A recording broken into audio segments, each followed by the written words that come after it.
When selecting a site for a Filterra box, there are 5 basic criteria that will narrow down the selection.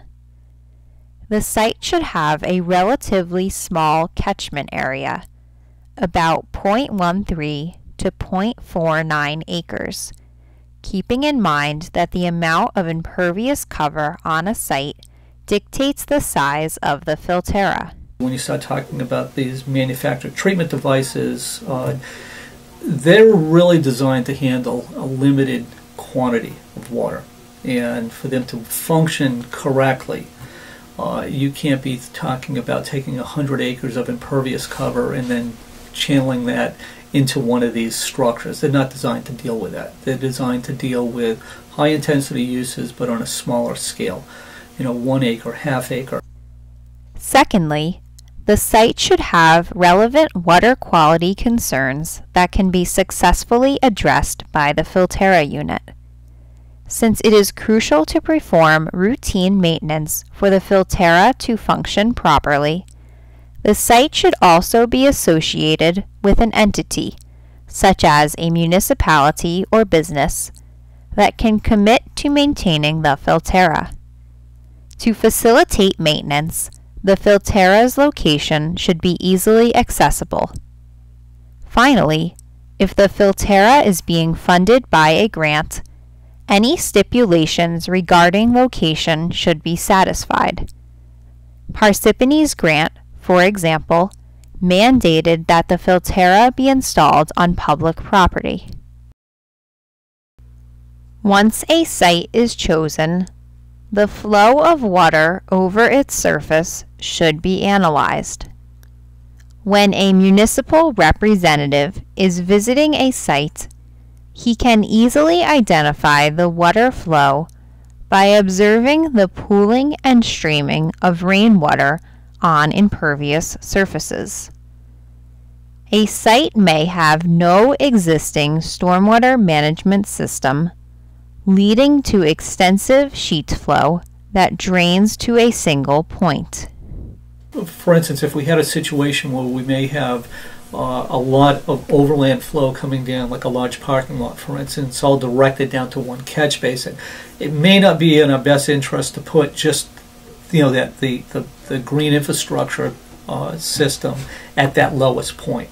It may be better off to find another point along the way to collect some of that runoff, treat it, and then let it go to the lowest most point on the on the site, and maybe actually in that case have 2 or 3 collection points.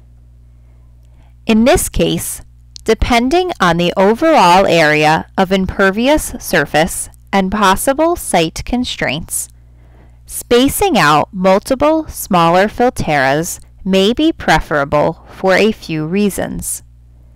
Smaller units are lighter and less likely to require a crane for installation. Each unit will filter a smaller volume of water, allowing the Filterra to work at maximum capacity. Installing multiple units also distributes vegetation throughout the chosen site.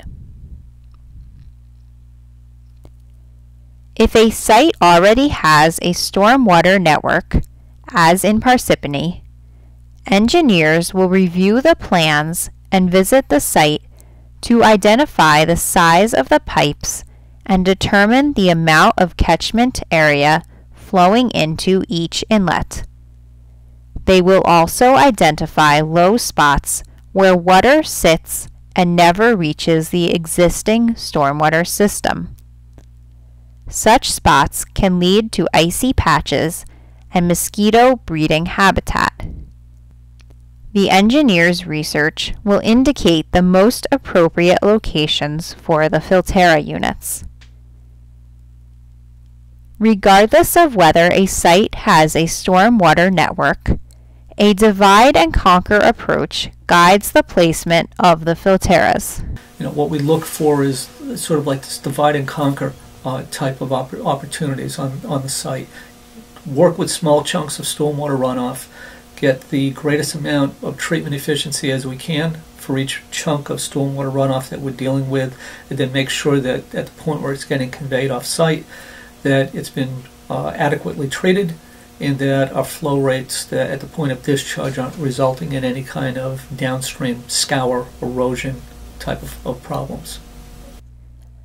Different sized Filterra boxes treat different volumes of water, and a Filterra box will not function correctly if inundated with too much water. Fortunately, the manufacturer makes it easy to determine which size is appropriate for a given location. The box's dimensions correspond to the area of impervious surface it can treat. For example, the smallest box, 6 by 4 feet, can filter water running off 0.13 acres of impervious surface, and the largest, 7 by 13 feet, treats approximately 0.5 acres. So if your drainage area is larger than any of those values, that'll be what determines if you need multiple Filterras, and then you kind of have a mini site selection process, again, to determine how you can divide your drainage areas appropriately to maximize the efficiency in the drainage areas for the particular size devices that you're looking at. To be sure that each Filterra is treating the maximum volume, barriers such as speed bumps and weirs may need to be installed to channel water to the boxes. Filterras do not provide volume reduction, and although they are designed to handle the first flush of storms, they cannot process the high volumes of water that result from large rain events. Once the Filterra media is saturated from a storm, water will either continue along the curb to an adjacent stormwater grate or flow into the Filterra's built-in bypass.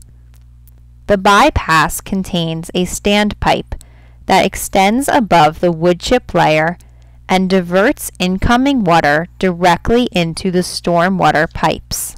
What we're talking about, or what's basically called offline techniques. So it keeps the green infrastructure device outside of the main collection system, stormwater conveyance system, so that these lower flows can get diverted into it, treated fully, and then put back into the collection system, and then the higher flows just get shunted around. There are some basic restrictions to follow when selecting a site.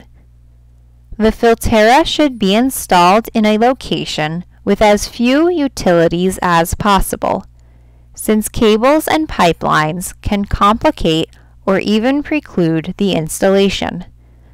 Water flow models will sometimes indicate that a Filterra would be best located in the middle of a travelway, but without a structure such as a parking lot island, this would clearly be non-functional and a nuisance to users of the area and snow removal crews.